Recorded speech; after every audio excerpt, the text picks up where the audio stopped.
युद्ध अब सिर्फ सीमा पर नहीं लड़ा जाता, अब युद्ध बच्चों के पालने में, शरणार्थियों की कतारों में या फिर वोटर लिस्ट के भीतर लड़ा जा रहा है। वोटर लिस्ट के बीच अनुप्रवेश करके यह युद्ध लड़ा जा रहा है। नमस्ते, मैं विकास। आज से शुरू हो रहा है डेमोग्राफिक वारफेयर पे एक सीरीज। इस सीरीज में हम लोग डेमोग्राफिक वारफेयर के बारे में संपूर्ण रूप से चर्चा करेंगे। कई पार्ट में चर्चा करेंगे हम लोग। कभी कभी क्या होता है, एक ही पार्ट में चर्चा करने में वीडियो बहुत लंबा हो जाता है, इसलिए हम लोग अलग अलग पार्ट में इसके अलग अलग बिंदुओं पे चर्चा करेंगे। तो आज हम लोग चर्चा करेंगे डेमोग्राफिक वारफेयर क्या है, इसके फैक्टर्स क्या क्या हैं, कैसे जो है डेमोग्राफिक वारफेयर लड़ा जाता है, कुछ केस स्टडीज़ के बारे में हम लोग जानेंगे और भारत पे इसका जो प्रभाव हो रहा है उसके बारे में थोड़ी संक्षिप्त चर्चा करेंगे। तो डेमोग्राफिक वारफेयर यह दो शब्दों से मिलकर बनता है। पहला शब्द है डेमोग्राफिक और दूसरा शब्द है वारफेयर। आपने कभी ना कभी डेमोग्राफिक डेटा, डेमोग्राफिक सर्वे ऐसा सुना होगा, या फिर डेमोग्राफिक चेंजेस, इसके बारे में आपने कभी ना कभी कुछ ना कुछ सुना होगा। तो डेमोग्राफिक का मतलब होता है किसी भी जनसंख्या के बारे में अध्ययन, किसी देश का जो जनसंख्या है या किसी क्षेत्र की जो जनसंख्या है उसके बारे में अध्ययन। तो किस प्रकार का अध्ययन, तो वहाँ पे जो लोग रहते हैं उनका लिंग क्या है, मीन्स सेक्स क्या है, उनकी मान्यताएं क्या है, उनकी आयु क्या है, जन्म दर क्या है, मृत्यु दर क्या है, जनसंख्या में वृद्धि कितनी हो रही है, इन सब चीज़ों का जो अध्ययन होता है वो बेसिकली डेमोग्राफिक जो अध्ययन है उसमें आता है। सरकारें फिर ये अध्ययन क्यों करती हैं, कोई नीति बनाना हो या फिर उस राज्य या इलाके के बारे में कोई जानकारी लेनी हो, इसके लिए डेमोग्राफिक सर्वे करने की आवश्यकता रहती है। बड़ी बड़ी जो कंपनियां हैं वो भी इस डेटा का इस्तेमाल करती हैं।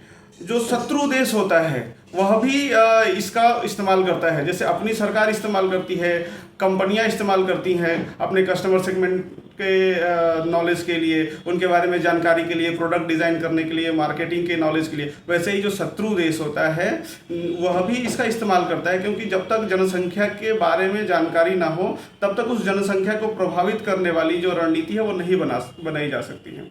और इसमें दूसरा शब्द क्या आता है, वॉरफेयर। वॉरफेयर के बारे में जब भी हम सुनते हैं तो हमको ऐसा लगता है कि कहीं तोप चल रहा है, कहीं बंदूकें चल रही हैं, या फिर अभी नया जो टेक्निक आ गया है इंजेक्शन दे देना, या फिर जो पारंपरिक अस्त्र है उनसे लड़ाई करना, तलवार हो, खुखड़ी हो, इनसे। लेकिन सिर्फ यही अभी हथियार नहीं है। नए युग में आपने कई कई नए शब्द सुनने होंगे, जैसे मिलिट्री वारफेयर है, साइबर अटैक या साइबर वारफेयर है, या फिर इकोनॉमिक वारफेयर हमने सुना होगा, या फिर अभी हम लोग चर्चा कर रहे हैं डेमोग्राफिक वारफेयर के बारे में। तो याद रखिए, वारफेयर मतलब सिर्फ जंग नहीं होता है, यह एक रणनीतिक जो संघर्ष है यह भी एक वारफेयर है। तो जनसंख्या युद्ध, इसको हमें स्वीकारना पड़ेगा कि जनसंख्या एक युद्ध का रूप ले चुकी है, यह एक वारफेयर है, यह एक रणनीति के तहत बढ़ाई जा रही है।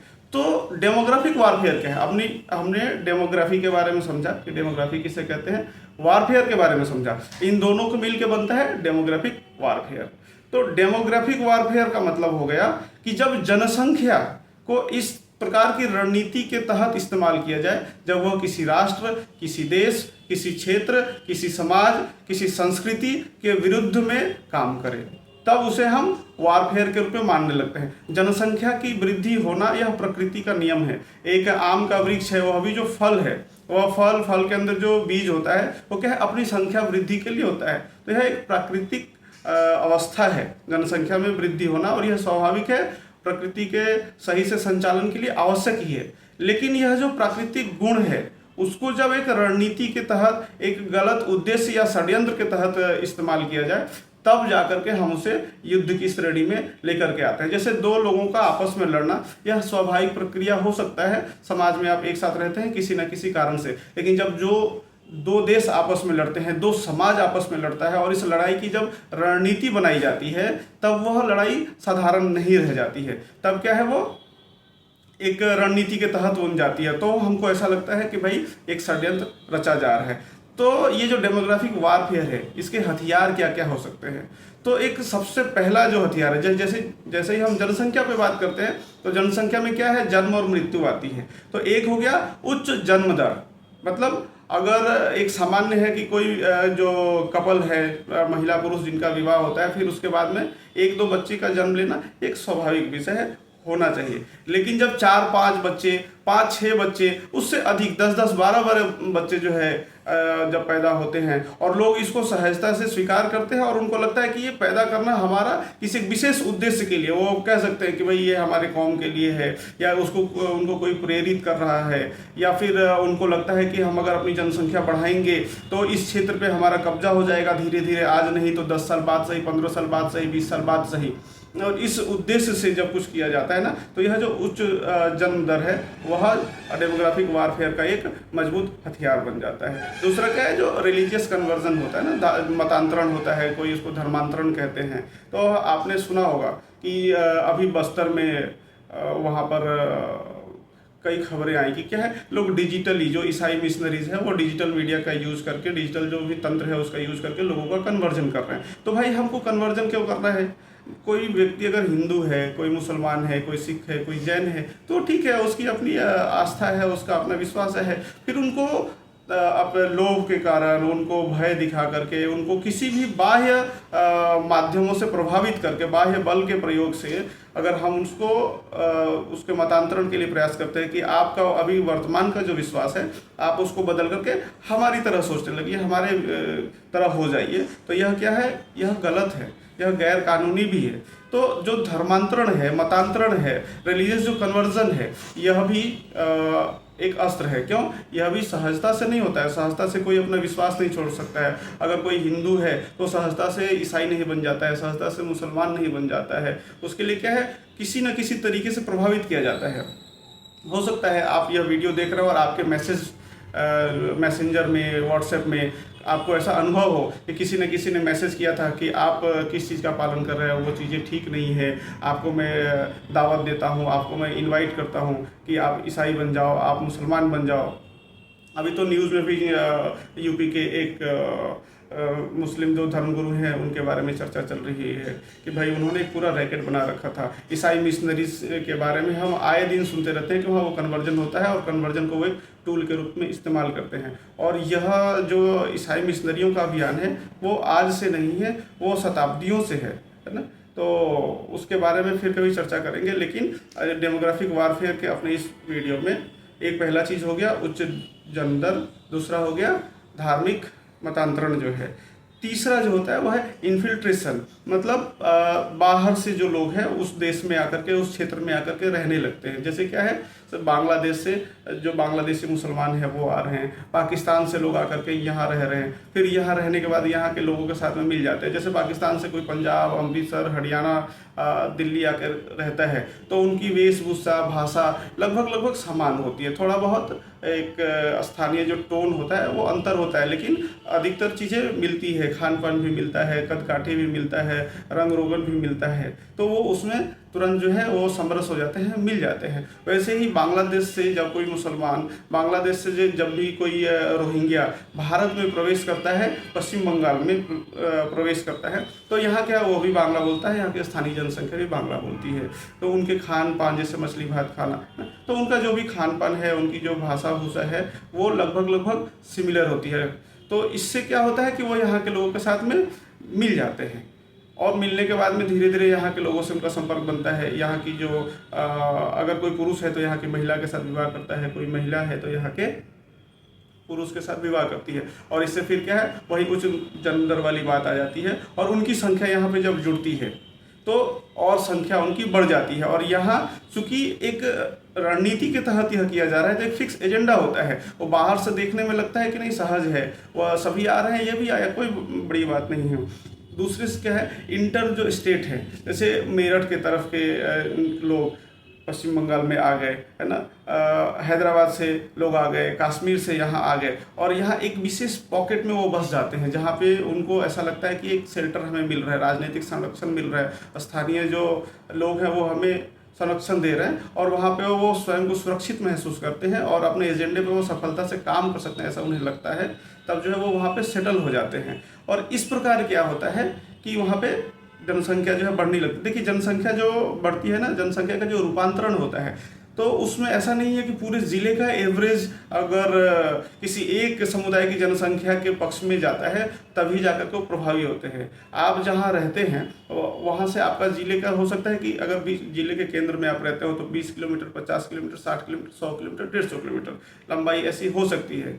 और इस पूरे ज़िले में हो सकता है कि कोई एक समुदाय की जनसंख्या अधिक है, वह बहुसंख्यक है। लेकिन आप जिस पॉकेट में रहते हैं, छोटे छोटे पॉकेट्स में, एक ब्लॉक में, एक ग्राम में, एक गांव में अगर 100 घर है, 100 घर में अगर 80 घर एक ऐसे समुदाय का हो जाता है जो बहुसंख्यक है और जो दूसरों के सहज जीवन में सहयोग नहीं करता है, या उसे ऐसा लगता है कि जो शेष बचे हुए लोग हैं वो भी हमारी ही तरह बन जाए, तब जो अल्पसंख्यक लोग होते हैं, जो शेष बचे हुए लोग होते हैं, उनके लिए दिक्कत होती है और वो अपना सहज जीवन यापन नहीं कर सकते हैं। उनकी संस्कृति जो है उसके साथ में उनका जो व्यवहार है वो ठीक से नहीं हो पाता है, वो अपने सभ्यता संस्कृति के अनुसार नहीं रह पाते हैं, तो समस्या उत्पन्न होती है ना।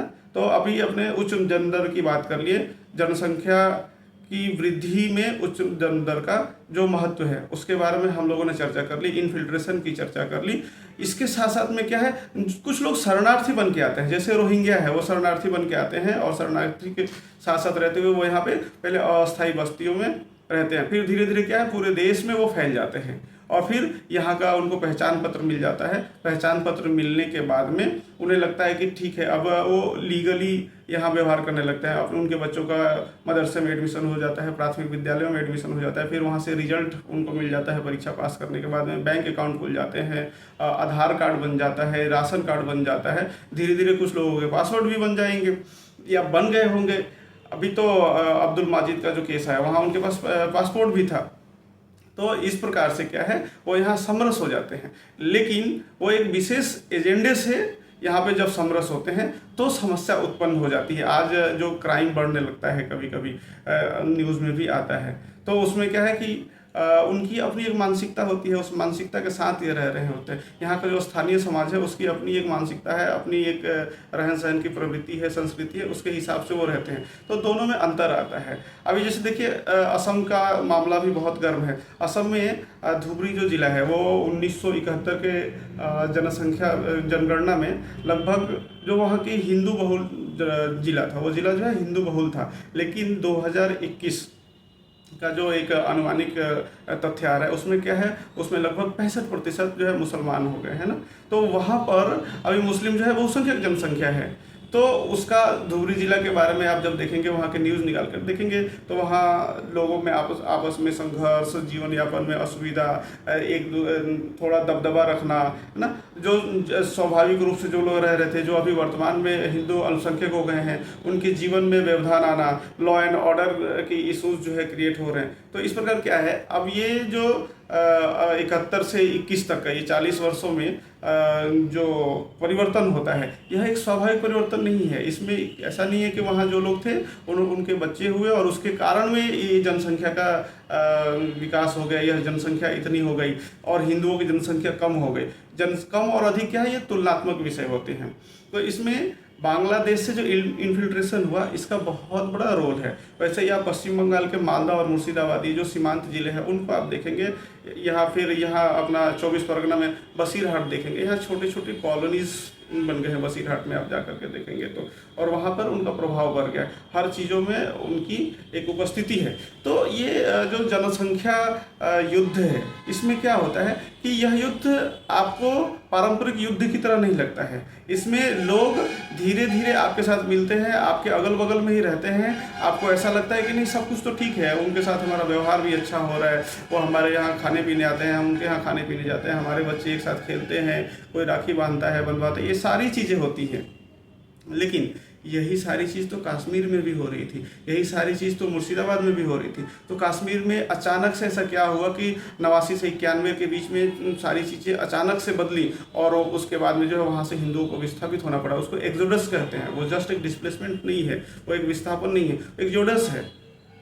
वो एथनिक क्लिनजिंग का रूप बन गया। बाद में फिर देखिए कभी कभी बात आती थी कि वहाँ एक जो वहाँ की जनता रहती है उसका राय जाना जाए कि वो भारत में रहना चाहती है या पाकिस्तान में जाना चाहती है। तो पहले क्या है, वहाँ एक विशेष समुदाय की जनसंख्या बढ़ाई गई, मुसलमानों की जनसंख्या बढ़ाई गई। फिर उस जनसंख्या के बढ़ जाने के बाद वहाँ का जो स्थानीय समाज है उसको भगा दिया गया, उसको मार दिया गया और उसके महिलाओं को रखने के लिए कहा दिया गया और कहा गया कि आप जो है भाग जाओ, अपने महिलाओं को छोड़ के जाओ। क्या है, वो भी जनसंख्या वृद्धि से जुड़ा हुआ मामला है। और उसके बाद में जब वो भाग गए, अपने ही देश में शरणार्थी बन गए, फिर वो जनसंख्या स्टेबल हो गई। स्टेबल होने के बाद में फिर यह एक नैरेटिव चला कि भाई अब यहाँ के जो लोग रह रहे हैं उनसे पूछा जाए वो भारत में रहना चाहते हैं या पाकिस्तान में जाना चाहते हैं। तो उस क्षेत्र विशेष को पाकिस्तान में मिलाने के लिए ये कितनी आसान रणनीति है। अभी पिछले साल बांग्लादेश से एक रिटायर्ड मेजर कहता है कि मुर्शिदाबाद, मालदा, बिहार के कुछ ज़िले जो है वो बांग्लादेश में हम मिला लेंगे। क्यों? वो किस विश्वास पे कहता है? क्योंकि उसको पता है वहाँ रहने वाले जो लोग हैं उसमें जो जनसंख्या का घनत्व है, उसकी जो मेंटलिटी है वो हमारे पक्ष में है, वो हमारे पक्ष में वोट करेगी। अगर कभी ऐसा प्रत्यक्ष युद्ध होता है तो वो विभिन्न तरीक़ों से हमारा सहयोग करेगी। तो इसलिए यह जनसंख्या जो है देश के विरुद्ध में एक युद्ध, एक हथियार के रूप में प्रयोग की जा सकती है। और इसका प्रैक्टिकल एग्जाम्पल है, जैसे अभी अपने कश्मीर के बारे में बात की है, धुबरी जिला के बारे में बात की है, वैसा ही केस जो है कोकराझाड़ का है, वैसा ही केस जो है अपने मुर्शिदाबाद का है। तो ये सब हम देख रहे हैं। और सबसे बड़ी चीज़ आप एक बार सोचिएगा अभी कि भारत और पाकिस्तान, यह जो भारत का विभाजन होकर के भारत और पाकिस्तान बने, पूर्वी पाकिस्तान और पश्चिमी पाकिस्तान, फिर बाद में पूर्वी पाकिस्तान बांग्लादेश हो गया, यह क्यों हुआ? इसके पीछे राजनीतिक कारण, उस समय के तत्कालिक अनेक कारण आपको ध्यान में आएंगे। लेकिन आप जनसंख्या की दृष्टि से देखिएगा कि इधर से बंगाल का जो प्रोविंस था, उधर से जो पंजाब का जो प्रोविंस था, वही दोनों प्रोविंस क्यों काटे गए? ऐसा तो नहीं है कि भारत को बीच बीच से दो भागों में बांट दिया गया। उधर पंजाब, पश्चिम में जो है पंजाब प्रोविंस को और इधर पूरब में बंगाल प्रोविंस को, इनको काट करके अलग किया गया और दोनों तरफ इधर पूर्वी पाकिस्तान बना, उधर पश्चिमी पाकिस्तान बना। वो पाकिस्तान और ये पूर्वी पाकिस्तान, ये फिर दोनों का नाम पाकिस्तान ही क्यों हुआ? इसके बारे में आप अवश्य विचार करेंगे। तो आज का वीडियो यही समाप्त करते हैं। नमस्ते।